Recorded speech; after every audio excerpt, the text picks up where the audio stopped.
Salut tout le monde! Pour ceux qui se demandaient, oui, j'ai bleaché mes cheveux. La quarantaine, ça me fait vraiment pas, puis je pense que je suis en train de perdre la tête un petit peu. Mais sur une autre note, épisode un peu différent aujourd'hui, on y va d'un style entrevue avec Jérémy. On jase de sa compagnie qui s'appelle Japan Specialty Import, entreprise spécialisée dans l'importation de pièces de roues du Japon. Donc, comme à l'habitude, accompagné de Tom et Tommy, on essaie de déconstruire un peu le processus d'importation, le comment ça marche. Ensuite, on jase aussi d'actualité avec le virus, comment que ça marche, comment que la compagnie est affectée. Puis, on jase d'avenir. Comment Jérémy voit sa compagnie dans le futur. Comment il se va-tu grandir. Fait qu'on aborde ça plus tard. Puis, on tombe sur le fameux sujet Rep versus Real Wheels. Donc, les roues répliques versus les roues de qualité des manufacturiers originaux. Donc, on jase de ça. À l'habitude, un petit peu d'humour par-ci, par-là. On niaise.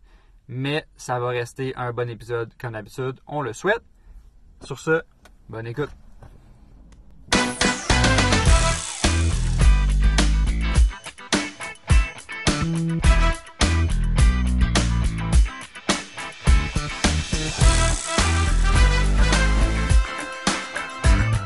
Dude, j'ai pris des notes. J'aime ça. T'as pris des notes. Je pense que t'as pris plus de notes qu'en 50 secondaires. Aujourd'hui, troisième vidéo du podcast, troisième épisode du podcast, excusez. Aujourd'hui, on avait un peu l'idée de parler de Japan Spec. Qu'est-ce que t'en penses, Jean? Hein? Ah. Non, je pense pas que c'est une bonne idée. Non, tu penses Ouais. pas? Je pense que c'est On pas, va dire le nom complet, on va s'entendre. Ouais, Japan Specialty Import, pour ceux qui ne connaissent pas. Là. Exact. Pour vous décrire un petit peu, avant que Jérémy embarque un peu sur l'idée, là, Jérémy a décidé de se lancer en entreprise il y a quelques années sur de l'importation. Donc aujourd'hui, on va parler, en fait, on va avoir des questions par rapport à Jérémy parce que même nous, ça nous intrigue à savoir comment ça fonctionne, qu'il y a plein de choses qu'on ne sait pas malgré le fait qu'on a presque tous été des clients de Jérémy. On a quelques questions à se poser. Fait que, ouais, c'est ça exactement. Jay, tu veux-tu t'introduire un petit peu? Ben ouais, Jérémy, je suis le fondateur de Japan Specialty Import. Ça fait maintenant 3 ans d'avril que j'ai commencé à faire l'importation de roues usagées du Japon. À la base, OK, c'est sorti que j'ai vu sur Facebook un set de roues des Westcrans LXZ à vendre, qui était un set monté au complet, là, vraiment, vraiment large, je pense du 11 ou du 12 de large. Puis le gars demandait comme 3 000, 4 000 $ pour le set. Puis c'était comme littéralement le seul set de roues de LXZ qui était disponible au Québec. Puis là, j'étais genre, il n'y a aucune autre manière d'avoir un set au Québec de LXZ, sauf si tu achètes ce set-là vraiment cher, puis que tu le refais à ta manière, selon tes besoins, puis tu fais juste remettre encore plus d'argent dans un set qui vaut déjà cher. Fait que je me suis dit, il y a clairement un problème là qu'on ne puisse pas avoir de roue qui a de la qualité moindrement, puis qui ne vaut pas 3 000, 4 000, 5 000 $. Parce que tout le monde qui avait eu des roues 3 pièces les avait vendues à quelqu'un maintenant qu'ils avaient élargi, qui avait mis du 12 $ en arrière, puis là, ça ne fait plus pour personne. Fait que, il y avait comme plus de base de roues que n'importe qui pourrait rouler, puis qui était abordable au final. Fait que je me suis dit, en regardant un petit peu, genre, qu'est-ce qui était fait à travers le monde, que, ça se fait à peu près dans n'importe... Aux États-Unis, c'est très populaire. Chacun a sa méthode de faire. J'ai trouvé un contact, j'ai pitché de l'argent à l'autre bord au Japon. J'ai dit, je veux ce set de roues-là. Il est arrivé à ma porte. Je l'ai vendu, puis ça a commencé de là. Ça, c'est en quelle année, mettons? 2017. C'est quand tu as commencé. En fait. Ouais, en avril 2017. Quand même très récent, pareil. Là, puis le fait que, comme, tu as vendu combien de sets à date? Plus je suis rendu à plus que 70 en tout. J'ai pas le chiffre exact, là, parce que, genre, je veux dire, une année, j'arrête de compter. Là. Genre, à la fin de l'année, j'y recompte, là, mais... Comme c'est en haut de 70, j'en ai 3 en ce moment qui vont être à vendre bientôt. Là. Ouais, mais c'est quand même quelque chose pareil là, de se pitcher dans le vide. Parce qu'en même temps, il y a un problème de langue aussi. Là. quand tu vas au Japon, là, je veux dire, ils doivent parler anglais un petit peu, mais ça doit pas être la... Ben, mon meilleur ami, c'est Google Chrome, parce que Ouais. leur traduction est genre de base, mais fonctionnelle. Fait que j'utilise ça. Puis en même temps, qu'est-ce qui est le fun, c'est que la culture japonaise a fait que il y a un gros respect entre des inconnus. Fait que c'est rare que du monde qui vont essayer de fourrer d'autres quelqu'un en cachant des défauts, en cachant des problématiques, genre une roue bendée ou une roue curb rash. Ils sont assez transparents là-dessus. C'est très, très transparent, puis ça part tout d'une société qui est super respectueuse entre eux.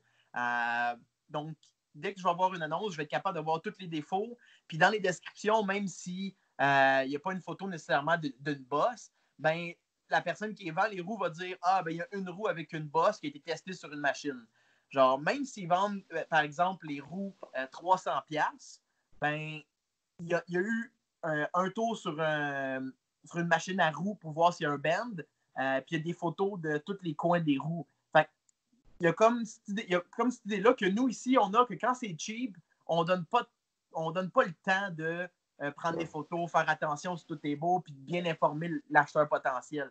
Au Japon, c'est totalement le contraire. Dernièrement, j'avais du fun, j'étais genre, hey, je vais essayer de trouver c'est quoi le char en ce moment le moins cher à vendre au Japon. Genre. Puis j'ai trouvé un char à genre 150$. Puis j'étais genre, aïe, c'est comme intense, le char vaut 150$. Puis l'annonce, elle avait 22 photos. Puis l'intérieur a été lavé, puis l'extérieur a été frotté.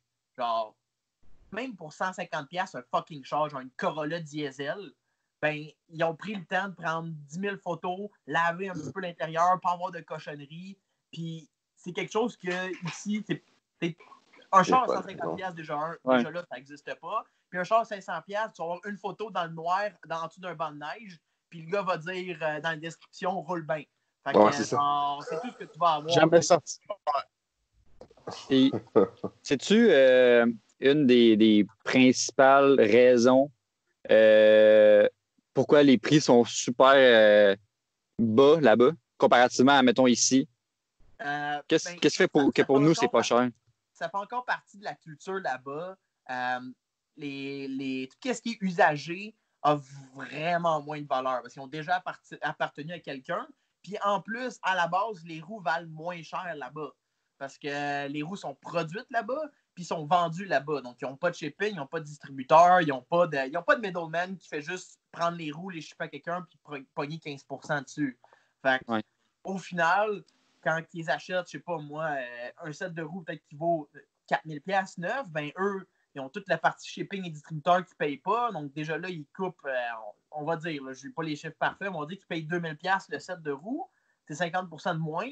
Puis après, quand ils le revendent, ben, ils ne le revendront pas 2000 parce qu'ils l'ont payé 2000. Fait qu'ils vont leur vendre 1000. Puis en plus, la société japonaise fait en sorte qu'ils ne trippent pas sur les trucs usagés. Même chose pour les voitures.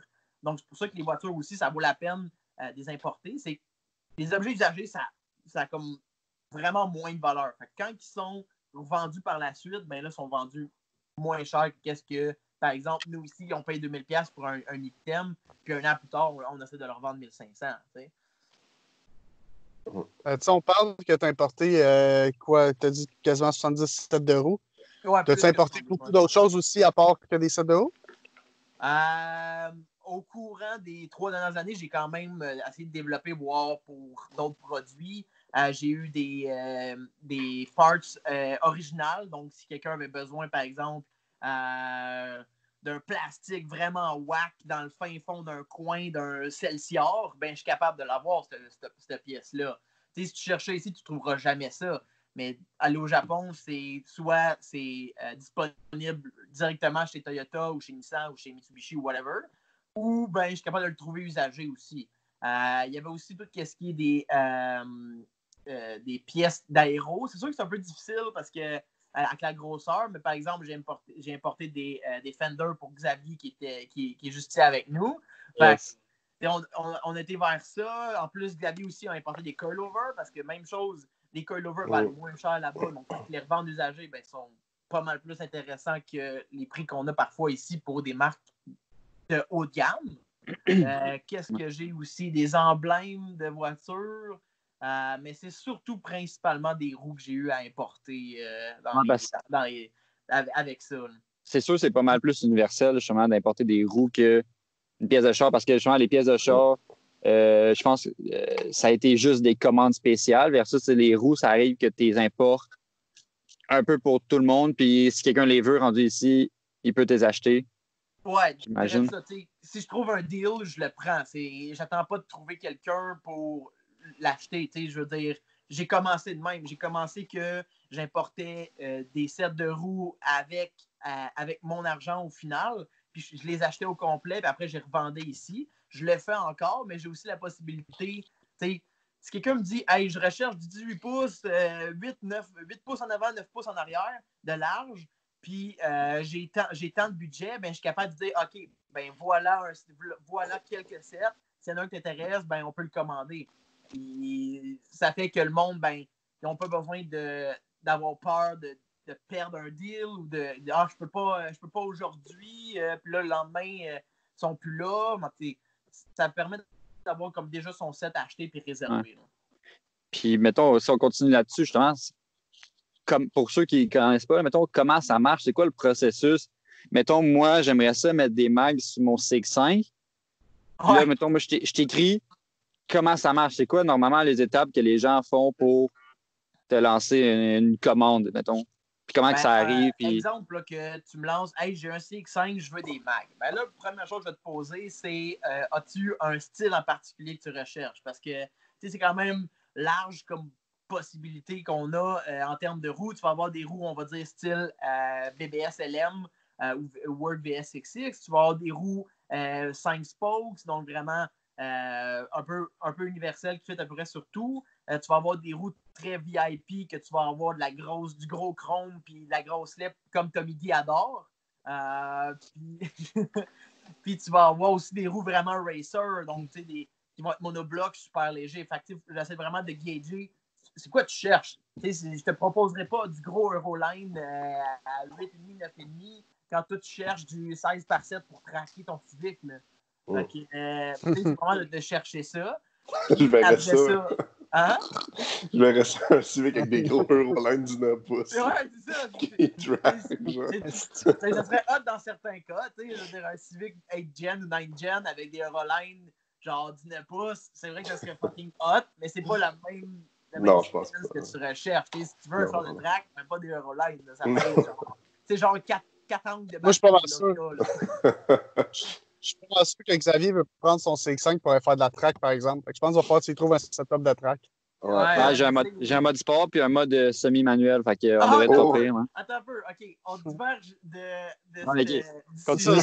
Puis tu vas nous parler de ton shifter, le Mazda, à quel point il est bon pour shifter. J'en parle là? Ouais. En parlant de mon shifter, justement. Là, tu parles de l'histoire la première fois que j'ai essayé de vous montrer la puissance de mon char. Et c'est parce que c'est un shifter que c'est automatique. Puis il y a un mode manuel. Puis le mode manuel, normalement, c'est un plus, un moins, that's it. Fait que tu montes, tu descends. Puis mon shifter, tu pousses le shifter vers l'avant du véhicule, puis ça baisse de vitesse. Tu tires, ça monte de vitesse. C'est qui a pensé à ça, j'ai mal? Non, c'est la pire affaire, man. Tous les véhicules que j'ai utilisés qui avaient le mode semi-automatique, comme ça, c'était l'inverse. Le plus en avant, le moins en arrière. Puis, je suis un add-on même. Puis là, j'ai essayé de montrer ça. Genre, le lendemain que j'ai acheté mon char, là, j'ai checké ça. Puis là, je pars à une lumière, en première. Gaz au fond, puis ben, je le pousse par en avant. Je suis comme, voyons, est-ce qu'il ne shift pas? Je sais pas, là, je suis redline. Il ne shift pas, là, je suis comme, si, j'ai tiré. Ça, c'était vraiment triste. C'est la pire affaire. Wow. Depuis quand tu pourquoi je suis pas étonné? C'est bizarre, je suis pas étonné. Je comprends pas pourquoi. Ah, il est passé à ça d'une bordure, non, c'est pas vrai. Ouais, c'est ça. J'étais en arrière, puis là, ça a comme donné un coup par en arrière, puis après, ça fait genre. J'étais genre, qu'est-ce qui se passe? Il aimait pas ça. Mais bon. Non, exact. Continue, tu parlais de. Le processus d'achat. Le processus, c'est ça? Ouais. Ouais, donc, tu sais, exemple que ton CX5, que tu viens de réparer la transmission, puis tu veux des wheels pour ton CX5. Puis là, la prochaine question que je vous ai demandé, ben, c'était largeur. Est-ce que tu veux du 18, 19? Est-ce que tu veux vraiment savoir tu as besoin de quoi en termes de largeur aussi? Je veux du 22 sur mon CX5. Tu veux du 22 pour ton CX5, c'est bon. Puis là, je vais te dire que du 22 au Japon, c'est rare. Mais on peut quand même trouver ça parce que c'est sûr qu'au Japon, il y a quand même beaucoup de stock. Il y en a vraiment intensément parce qu'ils ont une grosse population. Mais quand tu recherches, par exemple, comme Tom, qui cherche du 5x100 puis qui cherche du 5x100 qui est large. Un Subaru, maintenant. Subaru, Subaru, oui, ça vient du Japon, mais c'est pas mal moins populaire des roues larges sur un Subaru au Japon. Eux, ils mettent du 8, ils mettent du 8,5, mais ils n'iront pas dans du 9,5 parce que du 5x100, c'est comme à la base déjà un véhicule moins populaire. On dirait que c'est comme moins dans leur culture automobile de modifier des Subaru vraiment larges. T'sais.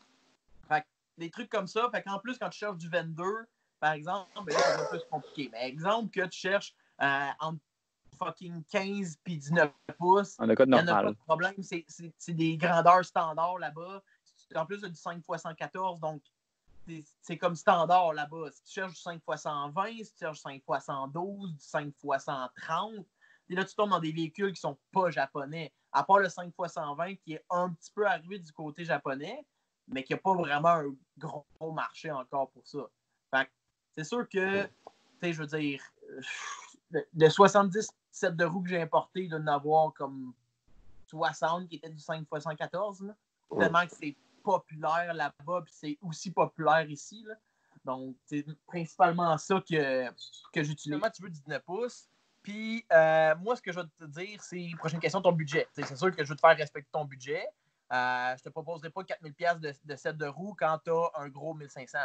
T'sais. Fait que là, je parle avec ça. Je dis, OK, ben pas de stress. Laisse-moi quelques jours. Je vais pouvoir te sortir quelques sets qui sont disponibles là-bas, puis je vais te les envoyer. Fait que moi, ce que je fais à partir de là, ben, je vais sur des sites d'encans au Japon, des magasins au Japon. Je regarde un peu partout où est-ce qu'ils vendent des roues usagées. Puis, je sors tous les sets que je trouve intéressants. Fait que je vais tout amener ça. Je vais préparer des estimations immédiatement. Fait que tu vas savoir le prix complet avec tous les frais inclus, avec le frais de shipping, les frais de douane. Dans le fond, l'estimation, c'est le prix que tu payes. Fait que si jamais tu veux un set de roues, ben, je te dis, OK, ça va coûter 1600. Ben, c'est 1600 que tu payes rendu au Québec. Il n'y a pas de Ah, mais là, tu sais, je t'ai pas parlé des douanes. Puis là, les douanes, c'était 100$. Fait que tu me dois 100$ de plus. Il n'y a pas de frais cachés parce que je l'ai vécu ça. Puis avoir un frais caché, ça ne tente juste pas de refaire affaire avec le monde qui te fait ça. Là. Genre, si tu me dis finalement, ça t'a coûté 800$, mais finalement, ton ball joint, j'ai oublié de te le dire, il coûtait 100$ de plus, j'ai oublié de te mettre une heure ou quoi que ce soit. Ben, ça a toujours l'air sketch, ça. Ouais, c'est sketch, genre. T'as tout le temps l'impression que la personne a voulu t'en passer une. Là. C'est ça. Là. Fait que j'ai jamais demandé d'argent à un client après l'estimation. L'estimation, c'est ça, puis that's it. Fait que, au final, ben, il y a ça qui est simple. Puis, par la suite, ben là, si tu me dis, je tripe ce set-là, j'ai pas de stress, je le veux. La prochaine étape, c'est le dépôt. Si, exemple, tu trouves un set de roues qui t'intéresse vraiment, ben, je demande un dépôt. Tu payes le dépôt, c'est 60% de l'estimation. Je les commande pour toi. Ça prend environ 10 jours ouvrables. C'est rendu au Québec. Je les déballe, je t'envoie des photos. Tu viens les chercher à ma shop. Le restant du paiement est à faire. Puis, tout part avec les roues. Fait que c'est vraiment super simple. Il n'y a pas. Bien souvent, on me dit ben, ça prend-tu comme 4-6 mois avant de recevoir des roues. C'est vraiment super rapide. C'est sûr que je pourrais importer des roues par bateau. Ça prendrait 3 à 6 mois à les recevoir. Mais ça ne vaut juste pas la peine de faire ça pour la durée que ça prend à recevoir les roues. Fait que c'est par avion, c'est super rapide. Puis c'est la meilleure méthode pour ça. Puis une fois rendu ici, genre, tu m'as dit quand ils sont arrivés, puis je vais les chercher là-dessus. Ouais, exactement. Donc, tu viens à ma shop, puis je te remets les roues, that's it. Tu peux-tu m'aider à les mettre sur mon Mazda? C'est beau que t'es gentil, je peux faire ça, ouais. Ah, OK. Pas pour toi. Ouch! Y a-tu un set d'importation là, que t'as comme un crush là, que t'as importé, puis... Tu vas sûrement pouvoir mettre genre des photos. Mais Je vais en mettre une là, il y a là, un set. là. Je pensais qu'il y avait un set que j'avais en tête, je pourrais dire. C'est vraiment un des derniers sets que j'ai importé.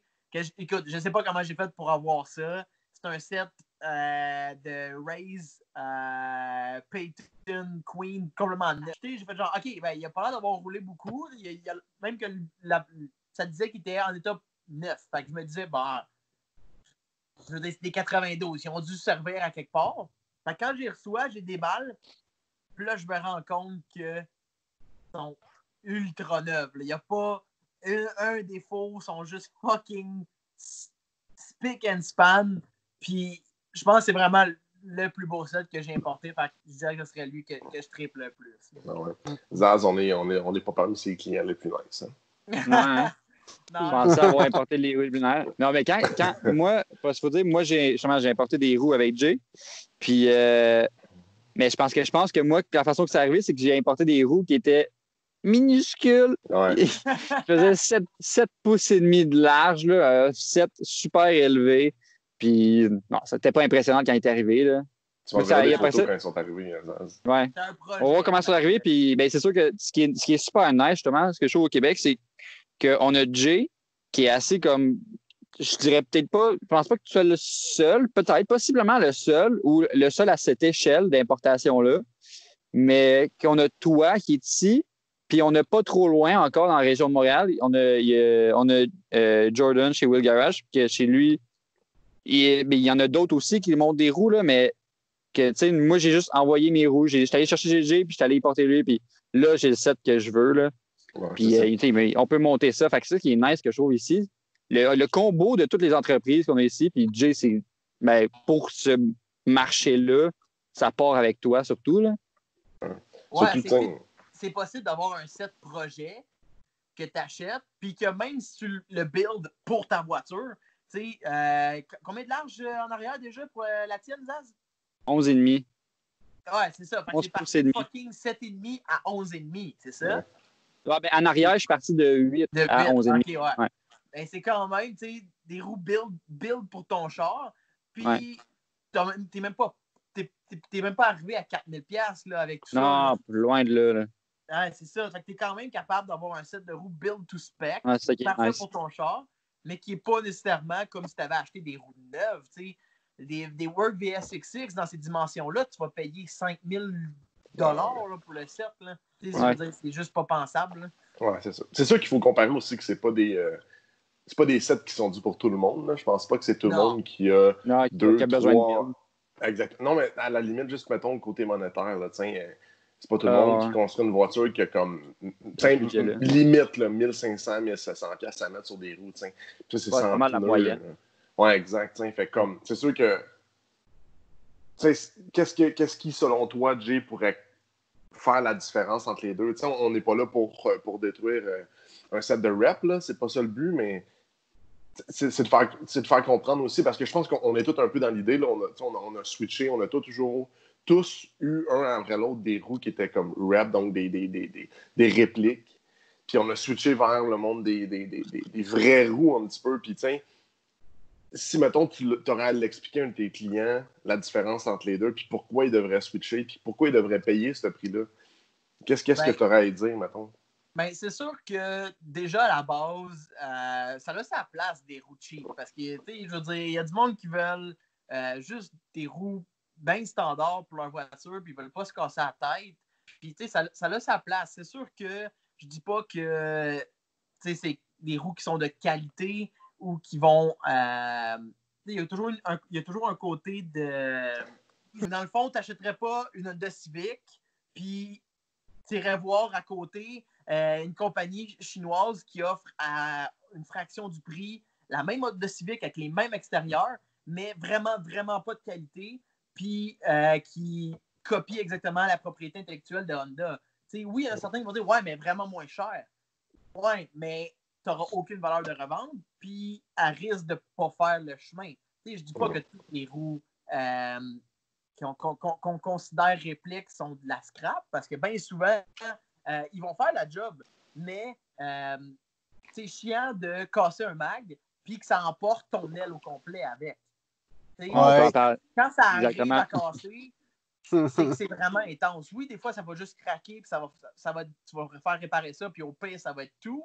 Mais quand ces roues-là fail, donc ils décident que c'est genre leur vie est terminée, puis que genre ce trou-là, c'était le dernier que je prenais, aujourd'hui. Ben, une roue de qualité, ça n'arrivera pas, à moins que tu pognes un impact à 120 km/h sur une bordure de trottoir.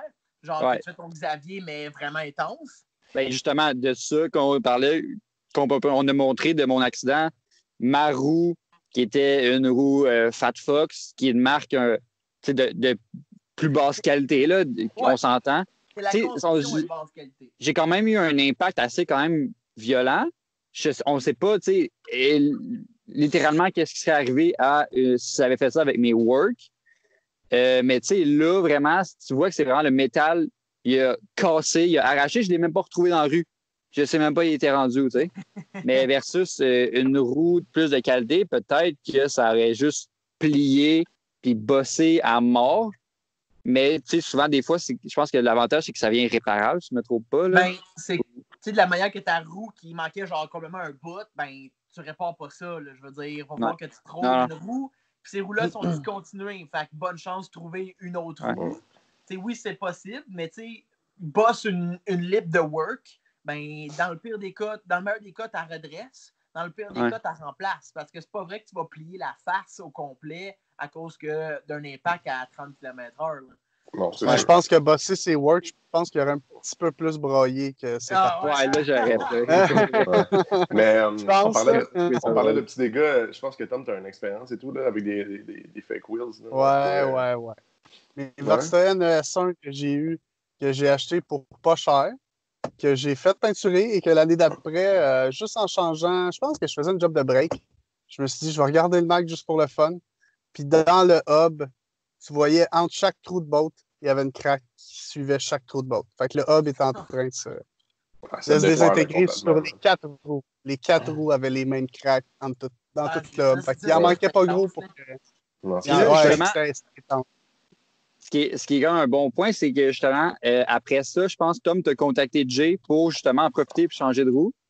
Ouais. Pour voir si Jay derrière d'en trouver des roues. Puis, vas-y. Mais ce qui était difficile, c'est que ça reste un Subaru. On en a parlé tantôt. Merci Subaru pour le 5%. Un merveilleux 5%. J'avais besoin d'un square set en plus. Fait que les 4 mags égales aux 4 coins dans le 5%. Fait que j'ai donné une mission un peu impossible. Surtout que il me fallait ça rapidement parce que là, j'avais plus de roues sur mon Subaru. Il était sur 4 chandelles dans le fond de la cour, puis j'aimais pas ça. Fait que j'ai donné un budget, j'y ai dit, essaye de me trouver ça au plus vite. Puis ça a été, je pense, une mission un peu plus difficile pour toi, Jay. T'en as-tu pas mal des trucs un peu, pas impossibles, mais des difficultés que tu rencontres régulièrement, là, que des sets de roues ou des sortes de roues ou des specs que c'est super tough trouver ça usagé au Japon ou des pièces, tout simplement, que pour toi, c'est comme impossible. Y a-t-il des trucs de même? C'est sûr que dès qu'on commence à aller vraiment dans les grosses largeurs, par exemple, là, du white body, exemple un Genesis white body, ben, trouver du 13 pouces de large, là, ici, aux States, au Japon, c'est pas commun, là, je veux dire, tu trouves pas ça à tout bout de champ. Puis, je veux dire, si t'es au Japon et tu as un set de roue de 13 pouces de large, mais tu as quand même mis 2000$ dedans. Fait attends-toi pas à trouver un set de 13 pouces de large pour 1500$. Je veux dire, non, c'est même impossible. ici, c'est pas trouvable. Même au States, c'est pas trouvable. Fait, même dans du fake, c'est pas trouvable. Je veux dire, tu trouveras jamais ça. Tu n'auras pas aussi large dans les roues de basse qualité parce qu'ils sont pas capables d'avoir des roues fiables dans ces largeurs-là. Je veux dire, d'avoir des moules qui sont faites avec une manière vraiment cheap, qui vont aussi large et qui permettent à la roue de fonctionner, c'est juste impossible pour eux. Fait que c'est pour ça qu'en haut de 10 pouces, trouveras pas grand-chose dans des roues comme ça. Là. Moi, j'ai deux trucs par rapport à ça. La première, pour finir un peu l'idée de ce que j'avais lancé tantôt. Là. Fait que, en résumé, je pense qu'on achète des roues qui sont de qualité parce que justement, ce qu'on cherche, c'est de la qualité. T'sais, pour avoir eu l'expérience, une roue, je veux dire, c'est ce qui est, selon moi, assez important sur une voiture après un moteur. Là, ouais. Fait que je pense que c'est important d'avoir une roue de qualité. Puis, les gens qui veulent aller vers un set de roues qui est plus agressif, rouler moins gros de tailleur ou avoir quelque chose qui est plus intense, c'est tellement plus facile dans une vraie roue que dans une fake. Puis, on parle pas par le fame, on parle pas par ce que les gens vont penser de tes roues, là, vraiment juste par, comme, si tu pognes une bosse, il y a bien plus de chances que ça défonce. Puis Dieu sait qu'au Québec, on en a tellement, que ça soit juste par ta valeur d'échange. Ta valeur d'échange est énorme à comparer d'un roue. Je veux dire, tu achètes un set de roues, mettons, exemple, GNC, ESR ou quelque chose du genre, que tu aimes beaucoup parce que toi, mettons, exemple, c'est des LM, donc BBS LM que tu aimes. Ben, tu vas vendre le set pour quasiment la moitié de sa valeur de ce que tu as payé neuf avec les tailleurs. Ouais, c'est au bout d'un an ou deux. Là. Exact. Ton investissement là-dedans, je veux dire, c'est terrible. Tu perds tellement. Puis, qu'est-ce que je trouve qui est le fun, c'est mes clients qui vont payer, je sais pas, on va dire 300$ de plus que le prix neuf de GNC, ben, ils vont leur vendre le même prix ou plus cher par la suite quand il va arriver. Parce que moi, tu sais, je veux dire, c'est une business, je fais ce que j'ai besoin de faire pour du côté monétaire, mais j'exagère pas. Tu sais, si je le sais qu'un set de roues se vend 1800$, mais je suis capable de le vendre 1500$, puis je suis bien correct de mon bord, ben, je vais y vendre 1500$ les roues. Si mon client décide après de les revendre pour 1008$, c'est entièrement à lui. Là. Je n'essaie pas de profiter de la valeur du marché. De l'augmentation du marché pour faire plus d'argent. Moi, mon but, c'est que ça soit le moins cher possible pour le monde qui magasine. Non, c'est ça. Mais c'est quelque chose qui est pas vraiment possible dans une roue qui est neuve de moindre qualité. T'sais. Je pense que c'est un gros avantage pour les gens qui l'achètent. Hey, c'est des roues. Mettons, mes SSR Viana, là, c'est des roues, je sais quoi, début 2000. Ouais. Je les ai mis à vendre avec les pneus à 1800$, puis j'ai des offres à toutes les semaines. Là, puis, pas des low-ballers, là, des gens qui veulent vraiment soit les acheter ou qui trouvent que le prix est raisonnable, etc. Essayez de vendre vos ESR ou vos roues dans des specs standards. Puis, j'ai des specs très standards, là, 18 par 8,5. C'est super standard, ça fait avec tout, 5 par 114. Puis, les gens sont vraiment intéressés par là. Fait que, je pense que. Fait que là, tu essaies de vendre tes mags, là. Non. Annonce à tout le monde. Tommy vend des mags, 18 par 8.5, l'appli 1800. Beaucoup de demandes. Vas-y. Tu veux-tu mettre des photos de ton char aussi, de toutes les bases? Tu mets des photos des roues tant qu'à faire? C'est que j'athlète, c'est ça l'exemple que j'ai. Mais, fait que en gros, pour clore mon idée de sujet, je pense que c'est vraiment des gros avantages aussi pour tout le monde d'en acheter. Tu sais, je veux dire, même Zaz, qui a ses roues, qui a mis beaucoup d'argent dedans, je veux dire, premièrement, il n'y a aucun set qui est de cette grosseur-là au Québec avec cette, je veux dire, des LS 207. Il n'y en a aucun de cette grosseur-là au Québec. Puis je pense que les gens sont comme impressionnés par la grosseur puis par le modèle en tant que tel. Avec moi, c'est toujours ça qui arrive. Toujours impressionné par la grosseur. On va se le dire, là. Mais c'est ça. Fait que c'est sûr que c'est des facteurs en sorte qui font que je pense que tous les gens sont comme... Le prix est raisonnable, t'sais. Malgré le fait que tu es comme qui pourrait acheter un char à ce prix-là. J'aurais clairement pu acheter un char qui roule très bien pour le premier mag, mais à un moment donné, des fois, il faut se gâter aussi. Là, puis... Mais t'aurais jamais eu ça. T'aurais jamais eu dans un autre genre de set cette grosseur-là. Jamais t'aurais pu avoir ça. Fait que, je veux dire, c'est ici, mettons. Ouais, exact, parce que ce que tu voulais se faisait pas, tu sais. Fait que moi, je pense que... Ou bien j'aurais payé super cher, c'est ça. Ouais, mais c'est ça ma question, Jay. On parle beaucoup de roues usagées. C'est pas mal à 90% ça que t'importes, mais t'importes-tu aussi? Tu peux-tu avoir des roues neuves aussi? Je peux avoir des roues neuves. C'est sûr que c'est beaucoup moins recherché parce que, ben, principalement, si tu commandes du Work 9, qui est la marque la plus reconnue au Japon, ben, tu vas payer 3, 4, 5 000 pour un set qui va fitter sur ta voiture. Tu sais, si tu as l'argent pour ça puis tu veux juste jamais te casser la tête avec des roues usagées, puis que tu veux avoir quelque chose qui est fait pour ta voiture, qui est parfait, que tu n'as pas besoin d'acheter des usagers. Puis là, il y a un problème. Je n'ai jamais eu de problème avec mes roues, mais si tu achètes de quelqu'un au Québec qui dit « Ah non, elles sont parfaites les roues », tu les achètes, finalement, il y a un barrel qui a une bosse dedans, ben, c'est des problématiques qui s'accumulent.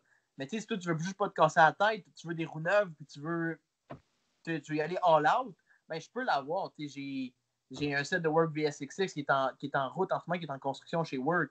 Mais c'est pas commun là, des roues de cette valeur-là. Ouais, c'est ça. Moi, j'ai une question par rapport à la grosseur. Tu sais, parce que moi, dans ma tête, là. À la grosseur. T'es vraiment curieux, hein? Vous avez quel âge? Hey, tu connais notre nouveau Tom. Non, moi, ça m'intrigue de savoir c'est quoi la profondeur maximum d'une lip, genre. Parce que, tu sais, moi, dans ma tête, là, c'était comme un pouce et demi de spec. Tu sais, mettons, de barrel, puis le reste, c'est de la lip de Mongol. C'est sûr qu'à un moment donné, la pression, que tu pognes une bosse, peut casser ta lip ou genre la comme... Tu sais, mettons, exemple, j'ai 13 pouces de lip, 1 pouce et demi de barrel, j'exagère, là. Mais comme, il y a clairement un spec qui doit être respecté parce que, comme, un moment donné, tu sais, la pression va juste faire comme, bye ta lip, puis là, elle va mourir, genre, t'sais. Ouais, rendu là, il faudrait un petit peu comme expliquer la construction d'une roue 3 pièces parce que ça peut être commencé à être mélangeant pour le monde qui nous écoute. Fait une roue typique 3 pièces. Pourquoi on dit 3 pièces? C'est qu'à la base, quand ils sont à l'usine, il y a 3 morceaux différents puis ils sont réunis ensemble pour faire une roue. Fait que tu vas avoir l'extérieur de la roue qui va s'appeler la lip, donc qui est le contour de la face. Tu vas avoir cette pièce-là. Tu vas avoir le barrel qui est dans le fond l'intérieur de la roue, qui va être aussi la deuxième pièce. Et tu vas avoir la face au milieu qui va être la troisième pièce au final. Il y a quelques manières de monter cette face-là. On va éviter ça. On va juste se concentrer sur des roues 3 pièces. Fait c'est sûr que I guess qu'il y a une limite à quelque part de combien tu peux avoir de lip, la partie extérieure de la roue. Mais tu sais, ça existe des sets de roues avec 8 pouces de lip, 6 pouces de lip. Fait que je pense que rendu là, quand tu as le budget pour faire des roues comme ça, tu es prête un peu à aller vraiment wild. Fait que c'est pas vraiment une problématique que du monde peut rencontrer. T'sais, tu vas avoir des roues buildées aux États-Unis pour des sets là, de gars fucking wild, là, Instagram genre à côté. Là, qui vont y aller avec, qui vont y aller avec des affaires les plus débiles. Puis ça va te rendre là des roues de show. Fait que tu vas arriver au show sur un trailer, tu vas dropper le char là. Puis il n'y a personne qui utilise son char qui va avoir des roues de 8 pouces, comme daily. Mané, il est comme un juste milieu. Là. Ouais, c'est sûr que. C'est un peu ça mon idée, là, parce que je me dis. Quelqu'un qui dit, mettons un exemple, que l'idée présentement est comme moi, je veux des roues de 15 pouces de large, donc 14 pouces de lip. Ouais. Est-ce que c'est possible, tu sais? Et là, c'est 1 pouce et demi pour la face, là, j'exagère, mais. Rendu là, un barrel puis une lip, donc l'intérieur puis l'extérieur, c'est le même matériel. Donc. Ah. Okay. C'est pas le plus comment que ça va affecter ta voiture, tu sais. Ouais, des fois, c'est le bearing, je pense. Tu vas passer à travers tes bearings, je pense. Comme dégueulasse. Colissement rapidement. T'as toute la partie de ta roue, le poids qui est vers l'extérieur. Fait que ça va probablement fucker autre chose. Pas instantané, mais comme si ton bearing est comme il y a déjà 100 000 kilos dans le corps, ben il tripera pas, là. Ouais, c'est sûr qu'il va avoir peut-être mal à la vie. Ouais, c'est ça. Puis les policiers non plus, ils triperont pas. Puis, mettons qu'on parle d'actualité, là. Yep. Je veux voir comment ça marche, toi. Nous, on est tous, la plupart, on est en arrêt de travail.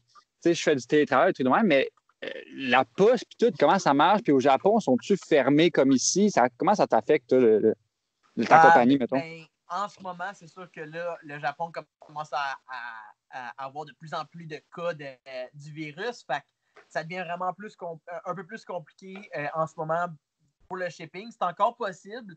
Je l'offre encore. Ça va être encore fonctionnel. Si jamais il y a d'autres changements, c'est sûr que ça pourrait peut-être qu'il soit fermé. Mais comme on a vu ici, tous les échanges commerciaux n'ont pas été fermés. Fait que, tant que ça, c'est pas fermé, ça continue. C'est sûr que là, ben, si le monde ne sont pas willing de vendre leurs roues à cause de ça, ben là, ça, c'est un autre problème. Ça change la donne. De moins de roues. Ça ne change pas le fait qu'il y a quand même des magasins au Japon qui vendent des pièces usagées qui vont quand même fonctionner. Il faut qu'ils continuent de rouler, dans le fond, eux autres. Ouais, exactement. C'est quand même intense, pareil. Là, je veux dire, ils peuvent pas arrêter le commerce d'un coup. En tout cas, peut-être un autre débat, là, mais je pense que... On l'a fait ici. Là, pour eux, ils vont voir comment ils fonctionnent. Là. Ouais. Mais le commerce total, là, c'est un peu... Ouais, c'est un peu intense. J'avais une dernière question pour Jay, pour conclure ça, mettons, là. Ouais.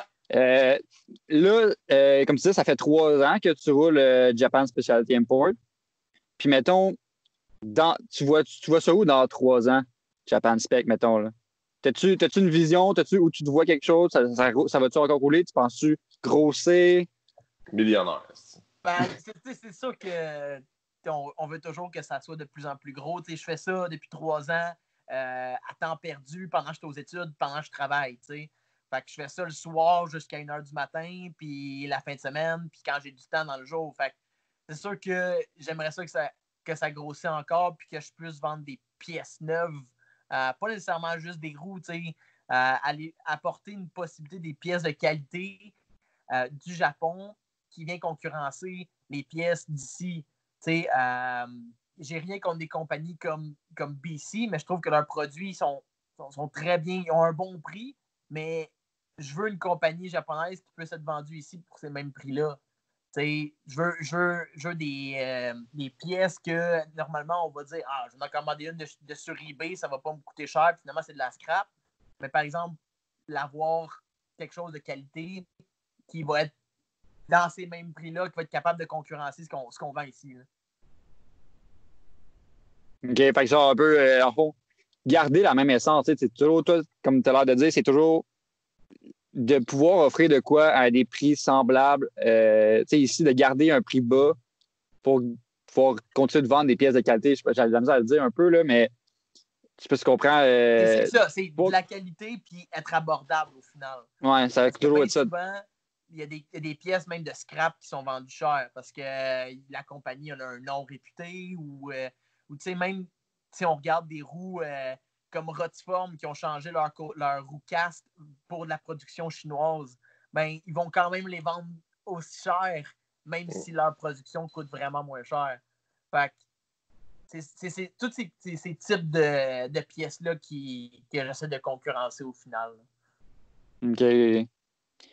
Puis, tu te rappelles-tu, c'est quoi ton premier set que tu as importé? Ton premier, tu parlais en 2007, tu as parti ça. Ouais. Tu te rappelles-tu très bien comment ta première fois que tu as rencontré ton première importation? Là? Je me suis dit que dans le pire des cas, que je pourrais les mettre sur mon MR2. Fait que si je les vendais pas, je pourrais juste les conserver pour mon char. C'était quoi? C'était des Raise Cerumo.